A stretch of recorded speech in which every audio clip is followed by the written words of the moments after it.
Chapter 3. A folder laid in the middle of his bed, stamped with his first and last name on the notched label sticking out on the side. Flipping it open, he dragged a finger down the waxy surface of the photograph staring back at him. It was his most recent, taken for the badge he never used, and he thought that his face no longer matched the expression he wore now. 2 years separated him from a former version of himself, along with a slew of other things. Neatly tucked below it, he found his identification for the French government, magical and muggle alike.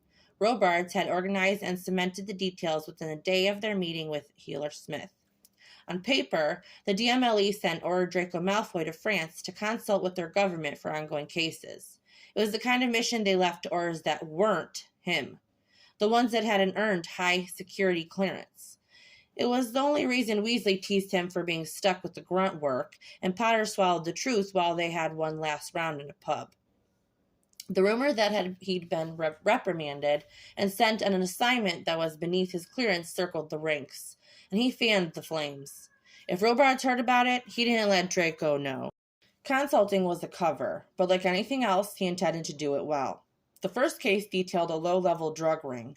Muggle drugs mixed with potions were on the rise, and everything they had in the field of subjects. Draco discarded it amongst the sheets, certain he would unravel the mystery of it when within a few days of being there.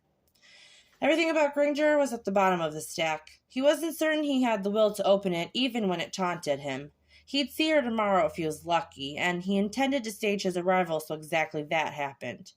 It was only a matter of time, but he couldn't push away the suffocating thought that he didn't have much time at all. Hermione's POV. The bell chimed, and "Mommy!" immediately followed. Scorpius sprinted across the shop, his laces haphazardly untied, and he shoved the swinging door that led behind the counter open hard enough that it should have come back and smacked him. Hermione caught it, her brows furrowed, but there was a wide grin stretching her lips as small hands tugged at her jeans. "How many times have I told you not to run in the shop?" He muttered, "Who knows?" Scorpius hid behind her legs, fingers tickling against the space just below her elbows, earning a giggle from her. It was a recent thing he discovered, that he wasn't the only ticklish person in the world. "Can I read?"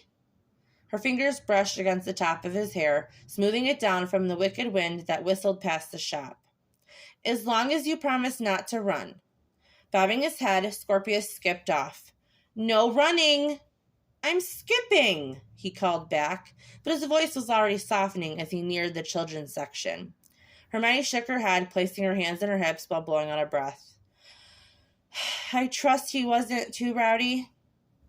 "No more than usual," Clara replied. Her neighbor's hair was turning a soft gray, and there were lines next to her eyes from laughter. You have a devilishly handsome new neighbor. White blonde hair just like Scorpius." There was an implication in those words left better unsaid, and Hermione ignored it. "Oh?" She only said it to make conversation, but then she paused while cleaning the counter. "What did he look like?" "Surely it's not..." There was a little twinkle in Clara's eyes, revealing mischief has no age. "Scorpius called out to him. He was here last week." She remembered. It would be hard not to. "Yes, I recall. He asked me if there were any homes on the market. Nice man." Clara's laugh closely resembled a cackle. "Nice man," she echoed. "Is that all you have to say about him?" "Well, I'll come right out and say it. He's quite nice to look at." Shaking her head as laughter bloomed in her chest, Hermione set to organizing the countertop. She started with the candy jar that her son would come looking for any moment.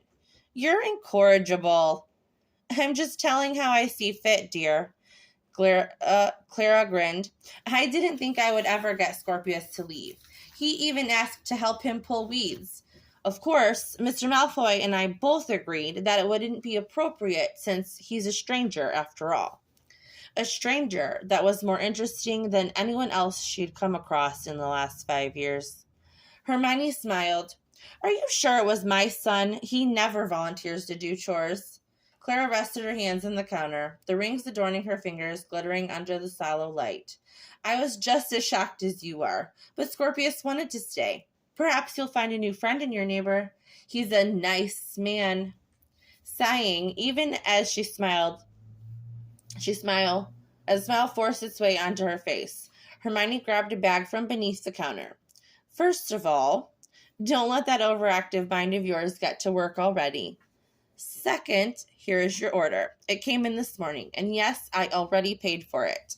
It began the never-ending squabble. Scorpius stomped up the sidewalk, sending one last look to her before accepting that her answer was going to remain a resounding no, he cannot join her, before pushing his way into their home. She waited for the light to flicker on, once and then twice, before they're steady. Then she waited another 30 seconds, tapping her foot idly against the concrete until the lights in his bedroom turned on. Her fingers bumped against the fence as she made her way down the street, humming low under her breath. Draco was still outside, dirt coating his hair, and from where she stood, his cheek as he kneeled in the dirt. As she approached him, he didn't seem to hear her, and she could make out the low, guttural sound of profanities. Fucking yard work. Mother makes it look so easy, but that's... A giggle left her lips, and his head whipped around. His brows drew together in what she assumed was mock offense, and Hermione shifted her weight from foot to foot. I'm so sorry. I didn't mean to laugh. He climbed to his feet, brushing the dirt from his trousers while raising an eyebrow. Are you certain? I mean, since you're still laughing. Draco smirked. It's nice to see you again. Hermione tucked her hands in her pockets, rocking back on her heels. You as well. My sitter told me that you moved here. I'm pretty sure Scorpius will eventually find his way back to talk to you. Draco wiped sweat from his forehead with the back of his hand, streaking dirt across it. You've got, Hermione motioned, dirt all over your face. He snorted. Right, that's perfect. Well, I'd shake your hand, but... Draco raised his hands, revealing just how filthy they were. It's perfectly fine if he comes down here. As long as it's not a problem with you, Draco stumbled over his words. He's well-mannered. Oh, she heard that before. But truthfully, her son had a taste for mischief. Not that she'd ever have him any other way, though hopefully his rebellious streak calmed before his teenage years.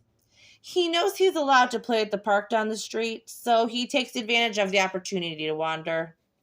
Hermione glanced over her shoulder, her eyes falling on the outline of Scorpius, sitting in the windowsill of his room. Only once she turned back did she truly look at the once vacant house. It didn't look any different. Would you like some help with the cleanup? Hermione asked, and dragged her eyes to his face, definitely not noticing the way his shirt clung to his chest due to sweat. I don't mind if you don't. Draco pulled the hem of his shirt up, revealing the majority of his abdomen as he dabbed his forehead. You don't have to. I've got it under control.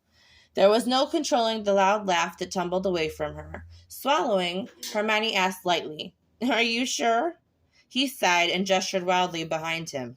That bad? She shrugged, trying her hardest not to laugh. No offense intended, but it looks like it needs a woman's touch. Scratching the back of his neck, the motion pulled his shirt up once more. I wouldn't want you to feel obligated. Hermione stepped around him, frowning at the chipped paint off the side of the house. It's no problem at all, as long as you don't mind. Scorpius is a little loud, but if you can stand that, it won't be too bad. That would be fantastic, Draco agreed. Scorpius is welcome to be as loud as he wants. Oh, Hermione laughed. Don't tell him that. A smile cut across his lips, revealing white teeth, and his hair fell into his lips as he nodded. Will do. I'll be busy tomorrow, first day of work, but whenever you're available. Hermione tucked a stray strand of hair behind her ear. I'm busy with the shop until the weekend. Saturday? Perfect. Despite knowing 15 minutes was more than enough time for Scorpius to have spoiled his dinner, Hermione found it difficult to turn away. Talking to Draco was refreshing and interesting, and... right then. Well, I should probably get home before my son decides licorice is an appropriate dinner. See you on Saturday? He walked her to the gate, and she expected him to stop there, but Draco walked her the short 10 yards to just in front of her home, too. I don't mean to be overbearing, he started quietly. London isn't so kind to young women walking in the dark, is all. It was a little odd, given the small town they lived in, but Hermione allowed him to afford her the chivalry. Well, the last major assault was on me 5 years ago, so Hermione laughed and was unaware of the way he stiffened beside her. I suppose that probably doesn't make you feel the slightest bit better. You'd be right, Draco rasped. Hermione rested a hand on her gate and slipped inside, flipping the latch into place. Thank you for walking me home, Draco. The corner of his mouth twitched. Are you being sarcastic? She feigned innocence, grinning when his eyes lit up. I would never. All I'm saying is that you could have watched me get home safely from your porch. I'd be in danger to stand on that rickety thing. I'd fall right through, he countered. How's your carpentry? Hermione shook her head, walking backward. Terrible. Good night, Draco. Looking toward the street, she stole one last peek at him before stepping inside and shutting the door quietly.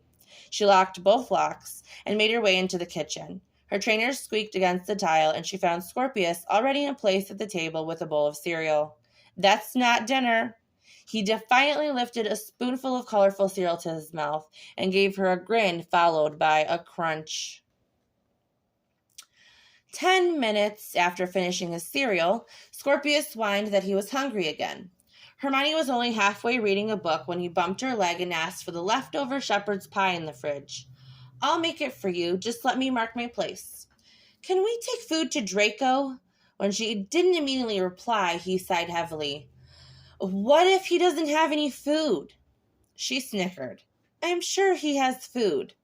Scorpius' eyes nearly bugged out of his head. He could be starving, he insisted, all dramatics. Mom!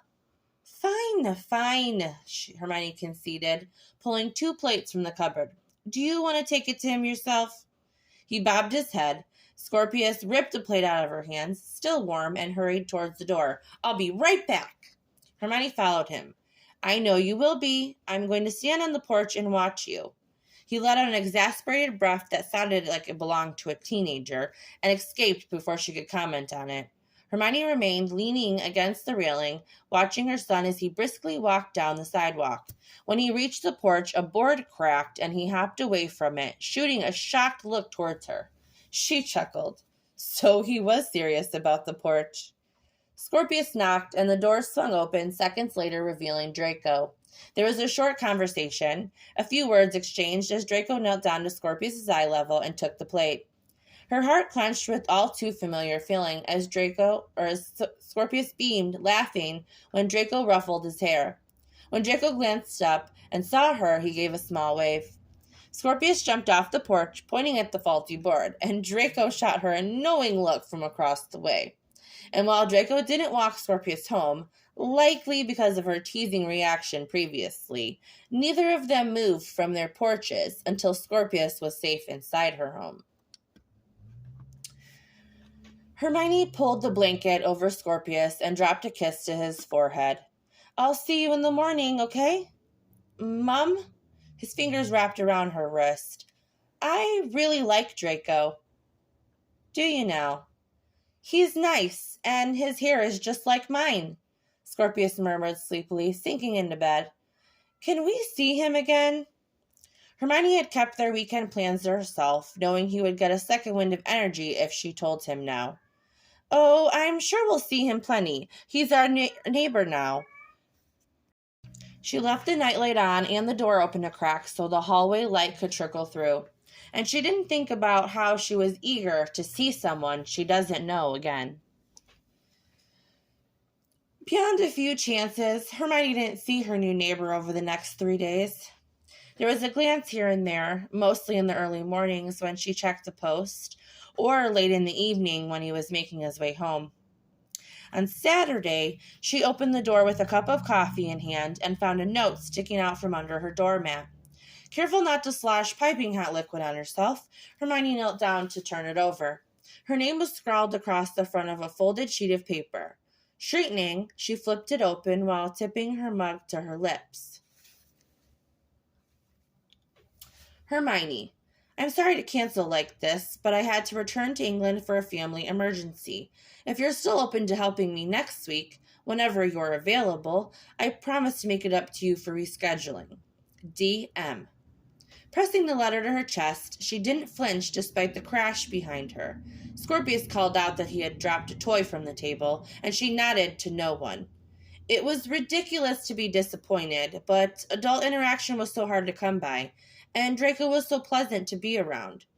Granted, she'd spent all of 30 minutes in his presence, but she'd figured that much out for herself already.